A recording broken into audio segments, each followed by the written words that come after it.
Good morning. പ്രഭാത വാർത്തയിലേക്ക് സ്വാഗതം. ഞാൻ ഡോണ. ചെന്നൈ നഗരം വെള്ളക്കെട്ടിൽ മുങ്ങി, മഴക്കെടുതിയിൽ 2 മരണം. ഫെയ്ഞ്ചിൽ കരതൊട്ടു, അതീവ ജാഗ്രത. ചെന്നൈ ഫെയ്ഞ്ചിൽ ചുഴലിക്കാറ്റ് കരതൊട്ടു. ശനിയാഴ്ച വൈകിട്ട് 5:30യോടെയാണ് ചുഴലിക്കാറ്റ് പുതുച്ചേരിയിൽ കരതൊട്ടത്. ചെന്നൈയിലും തമിഴ്നാട്ടിലെ കിഴക്കൻ തീരദേശ ജില്ലകളിലും കനത്ത മഴയാണ് പെയ്യുന്നത്. കടൽ പ്രക്ഷുബ്ധമാണ്. കനത്ത മഴയിൽ ചെന്നൈയിൽ പലയിടത്തും വെള്ളക്കെട്ടുണ്ട്. ചെന്നൈയിൽ റോഡ്, ട്രെയിൻ ഗതാഗതം പലയിടത്തും തടസ്സപ്പെട്ടു. ഞായറാഴ്ച പുലർച്ചെ 4 വരെ ചെന്നൈ വിമാനത്താവളത്തിന്റെ പ്രവർത്തനം നിർത്തിവച്ചതായി അധികൃതർ അറിയിച്ചു. 100-ലേറെ വിമാന സർവീസുകൾ റദ്ദാക്കി. 19 സർവീസുകൾ വഴിതിരിച്ചുവിട്ടു. അടുത്ത 48 മണിക്കൂർ കനത്ത മഴയുണ്ടായേക്കാമെന്നും കരുതിയിരിക്കണമെന്നും മുഖ്യമന്ത്രി എം കെ സ്റ്റാലിൻ ജനങ്ങൾക്കു മുന്നറിയിപ്പ് നൽകിയിട്ടുണ്ട്. ഏതു ഗുരുതര സാഹചര്യത്തെയും നേരിടാൻ സർക്കാർ തയ്യാറാണെന്നും സ്റ്റാലിൻ പറഞ്ഞു. 8 ജില്ലകളിലെ വിദ്യാഭ്യാസ സ്ഥാപനങ്ങൾക്ക് അവധി നൽകിയിരുന്നു. IT കമ്പനി ജീവനക്കാർക്ക് വർക്ക് ഫ്രം ഹോം ഏർപ്പെടുത്തണമെന്നാണ് സർക്കാർ നിർദ്ദേശം. ചെന്നൈ, തിരുവള്ളൂർ, ചെങ്കൽപ്പേട്ട്, കാഞ്ചിപുരം, വില്ലുപുരം, കള്ളക്കുറിച്ചി, കഡലൂർ ജില്ലകളിൽ റെഡ് അലർട്ട് പ്രഖ്യാപിച്ചിട്ടുണ്ട്. റാണിപേട്ട്, തിരുവണ്ണാമലൈ, വെല്ലൂർ, പെരമ്പള്ളൂർ, അരിയല്ലൂർ, തഞ്ചാവൂർ, തിരുവാരൂർ, മയിലാടുതുറൈ, നാഗപട്ടണം, കാരക്കൽ എന്നീ ജില്ലകളിൽ ഓറഞ്ച് അലർട്ടും പ്രഖ്യാപിച്ചു. തെക്കൻ ആന്ധ്രാപ്രദേശിലും മഴ ശക്തമാകുകയാണ്. തെക്കൻ ആന്ധ്രയുടെ തീരമേഖലയിലും രായലസീമ മേഖലയിലുമാണ് മഴ ശക്തമാകുന്നത്. നെല്ലൂർ, കടപ്പ, അന്നമയ, തിരുപ്പതി, ചിറ്റൂർ ജില്ലകളിൽ മണിക്കൂറിൽ 50 കിലോമീറ്റർ വേഗതയിൽ കാറ്റിനും സാധ്യതയുണ്ട്. തിരുപ്പതിയിൽ കനത്ത മഴയാണ് പെയ്യുന്നത്. കൊച്ചി സൗത്ത് റെയിൽവേ മേൽപ്പാലത്തിനു സമീപം ആക്രി ഗോഡൌണിൽ തീപിടുത്തം. ഗ്യാസ് സിലിണ്ടറുകൾ പൊട്ടിത്തെറിച്ചു. കൊച്ചി സൗത്ത് റെയിൽവേ മേൽപ്പാലത്തിനു സമീപം ആക്രി ഗോഡൌണിൽ തീപിടിച്ചു. തീപിടുത്തത്തിൽ ഗോഡൌണിലെ 2 ഗ്യാസ് സിലിണ്ടറുകൾ പൊട്ടിത്തെറിച്ചു. ഗോഡൌണിനു സമീപത്തെ ലോഡ്ജിലെയും വീടുകളിലെയും താമസക്കാരെ ഒഴിപ്പിച്ചു. ഗോഡൌണിലുണ്ടായിരുന്ന 6 ഇതര സംസ്ഥാന തൊഴിലാളികളെ അഗ്നിശമന സേന രക്ഷപ്പെടുത്തി. തീ നിയന്ത്രണ വിധേയമെന്ന് അഗ്നിശമന സേന അറിയിച്ചു. സൗത്ത് റെയിൽവേ സ്റ്റേഷനിൽ നിന്ന് ആലപ്പുഴ ഭാഗത്തേക്കുള്ള നിർത്തിവെച്ച ട്രെയിൻ ഗതാഗതം 2 മണിക്കൂറിനു ശേഷം പുനഃസ്ഥാപിച്ചു. പുലർച്ചെ 1 മണിയോടെയാണ് ഗോഡൌണിൽ തീപിടുത്തമുണ്ടായത്. അരവിന്ദ് കെജ്രിവാളിന് നേരെ കയ്യേറ്റ ശ്രമം. കുപ്പിയിൽ നിറച്ച ദ്രാവകം ദേഹത്തേക്ക് ഒഴിച്ചു.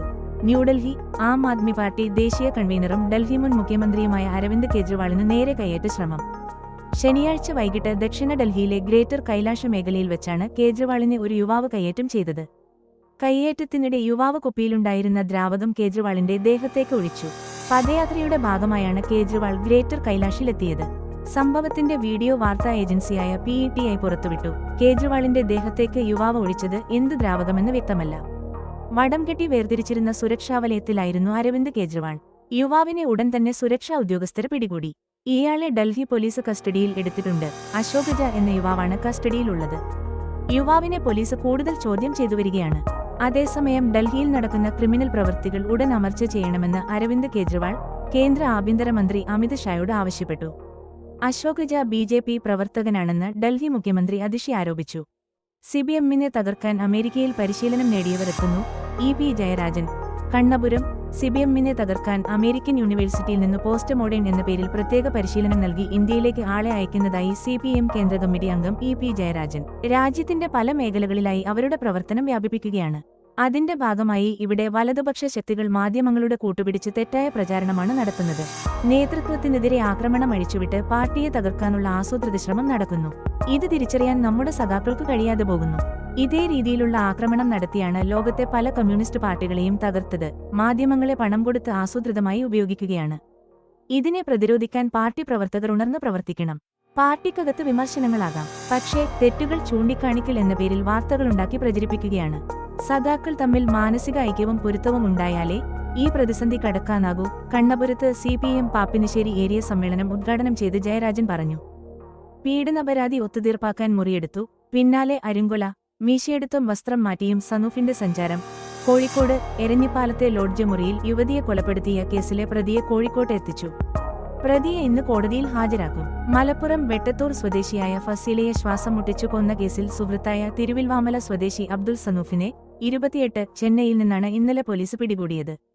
ചെന്നൈ ആവടിയിലെ ഒരു ലോഡ്ജ് മുറിയിൽ നിന്നാണ് പ്രത്യേക അന്വേഷണ സംഘം പ്രതിയെ കസ്റ്റഡിയിലെടുത്തത്. ഫസീലയെ കൊലപ്പെടുത്തിയത് തനിക്കെതിരെ പീഡന പരാതി നൽകിയതിന്റെ വൈരാഗ്യം മൂലമാണെന്ന് സനൂഫ് സമ്മതിച്ചെന്ന് പോലീസ് പറഞ്ഞു.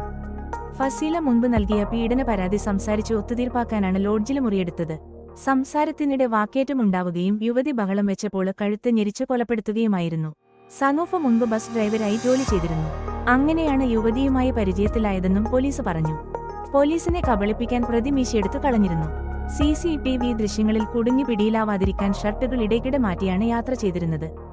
പാലക്കാട് നിന്ന് ചൊവ്വാഴ്ച രാത്രി ട്രെയിൻ മാർഗം ബംഗളൂരുവിലെത്തിയ സനൂഫ് പോലീസ് പിന്തുടരുന്നുണ്ടെന്ന് മനസ്സിലാക്കി അവിടെ നിന്ന് ചെന്നൈയിലേക്ക് മാറുകയായിരുന്നു. വ്യാഴാഴ്ചയാണ് ആവടിയിലെ ലോഡ്ജിലെത്തി മുറിയെടുത്തത്. നേരത്തെ ഉപയോഗിച്ചിരുന്ന മൊബൈൽ ഫോൺ സ്വിച്ച് ഓഫ് ചെയ്തിരുന്നു. കർണാടകയിൽ നിന്നെടുത്ത സിം കാർഡാണ് ഉപയോഗിച്ചത്. അതിൽ നിന്ന് പ്രതി ഒരാളെ വിളിച്ചതോടെയാണ് നീക്കങ്ങൾ മനസ്സിലായത്. സൈബർ സെൽ നൽകിയ വിവരത്തിന്റെ അടിസ്ഥാനത്തിൽ വെള്ളിയാഴ്ച വൈകിട്ട് 6 മണിയോടെ പോലീസ് സംഘം ലോഡ്ജിലെത്തി പിടികൂടുകയായിരുന്നു. ചൊവ്വാഴ്ച രാത്രി സനൂഫ് പാലക്കാട് നിന്നു ട്രെയിനിൽ ബംഗളൂരുവിലേക്ക് പോകുന്നതിന്റെ CCTV ദൃശ്യങ്ങൾ പോലീസിന് ലഭിച്ചിരുന്നു. ദൃശ്യം കിട്ടിയത് മുതൽ പോലീസ് സനൂഫിന് പിന്നാലെയുണ്ട്. ഒളിവിൽ പോകാനും സിം കാർഡ് എടുക്കാനുമെല്ലാം ആരുടെയെങ്കിലും സഹായം ലഭിച്ചിട്ടുണ്ടോ എന്നും പോലീസ് അന്വേഷിക്കുന്നുണ്ട്. ഫസീലയും സനൂഫും ഒരുമിച്ചാണ് എരഞ്ഞിപ്പാലത്തെ ലോഡ്ജിൽ മുറിയെടുത്തത്. ചൊവ്വാഴ്ച രാവിലെയാണ് ഫസീലയെ മരിച്ച നിലയിൽ കണ്ടെത്തിയത്. കുറ്റാന്വേഷണ വിദഗ്ധരായ പോലീസുകാരെ ഉൾപ്പെടുത്തി 3 സംഘങ്ങളായാണ് കേരളം, കർണാടക, തമിഴ്നാട് സംസ്ഥാനങ്ങൾ കേന്ദ്രീകരിച്ച് അന്വേഷണം നടത്തിയത്. സൈബർ വിദഗ്ധരും സനൂഫിന്റെ നീക്കങ്ങൾ നിരീക്ഷിച്ചു. CET police assistant commissioner TK അഷ്റഫിന്റെ കീഴിൽ നടക്കാവ് ഇൻസ്പെക്ടർ N പ്രജീഷാണ് അന്വേഷണം ഏകോപിപ്പിച്ചത്. ഓരോ ആക്രമണവും കൂടുതൽ ശക്തരാക്കുന്നു. ഗൗതം അദാനി ജയ്പൂർ തന്റെ കമ്പനി നിയമങ്ങൾക്കു വിധേയമായാണ് പ്രവർത്തിക്കുന്നതെന്നും ഓരോ ആക്രമണവും തങ്ങളെ കൂടുതൽ ശക്തരാക്കുകയാണ് ചെയ്യുന്നതെന്നും അദാനി ഗ്രൂപ്പ് ചെയർമാൻ ഗൗതം അദാനി പറഞ്ഞു.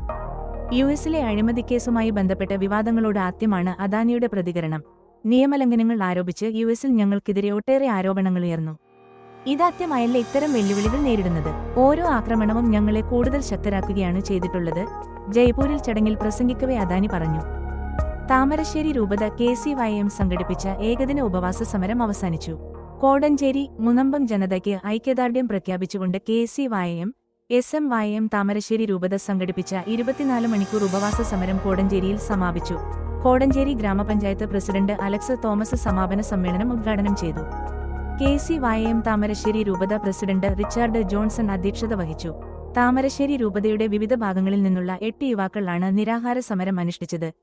KCYM രൂപത president Richard John, director father Jobin തെക്കേക്കരമറ്റത്തിൽ, vice president Alan Biju, treasurer Boni Sunny, Kodanchery unit president Anon Sunil Njarakkattu, രൂപത എക്സിക്യൂട്ടീവ് അംഗങ്ങളായ അബിൻ പാലാട്ട്, ഡെൽബിൻ സെബാസ്റ്റ്യൻ, പെരിന്തൽമണ്ണ മേഖലാ മുൻ പ്രസിഡന്റ് അമൽ ജോയ്.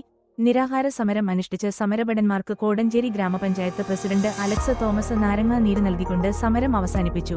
ചടങ്ങിൽ KCYM രൂപത ഡയറക്ടർ ഫാദർ ജോബിൻ തെക്കേക്കരമറ്റത്തിൽ ആമുഖപ്രഭാഷണം നടത്തി.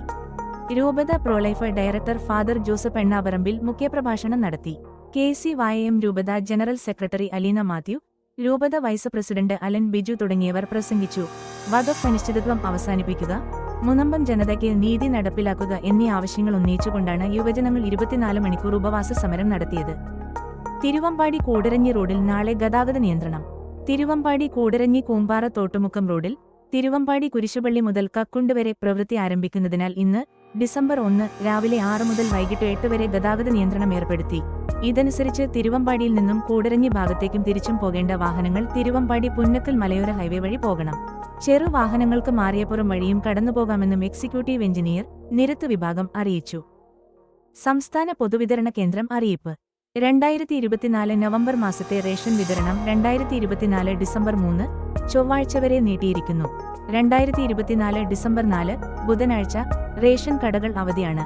2024 ഡിസംബർ മാസത്തെ റേഷൻ വിതരണം 2024 ഡിസംബർ 5 വ്യാഴാഴ്ച മുതൽ ആരംഭിക്കുന്നതാണ്. എല്ലാ വിഭാഗം റേഷൻ കാർഡുകൾക്കും അനുവദിച്ചിട്ടുള്ള 2024 ഡിസംബർ മാസത്തെ റേഷൻ വിഹിതം, ഓരോ റേഷൻ കാർഡിനും അനുവദിച്ചിട്ടുള്ള റേഷൻ സാധനങ്ങളുടെ ഇനം തിരിച്ചുള്ള അളവ് അറിയുന്നതിനായി www.epos.kerala.gov.in/src_trans_inc.gsp എന്ന ലിങ്ക് ഉപയോഗിക്കാവുന്നതാണ്. വാർത്തകൾ കഴിഞ്ഞു. നമസ്കാരം. വാർത്തകളും പരസ്യങ്ങളും അറിയിക്കുവാൻ വേണ്ടി കോടഞ്ചേരി മീഡിയ അഡ്മിന്മാരെ ബന്ധപ്പെടാവുന്നതാണ്.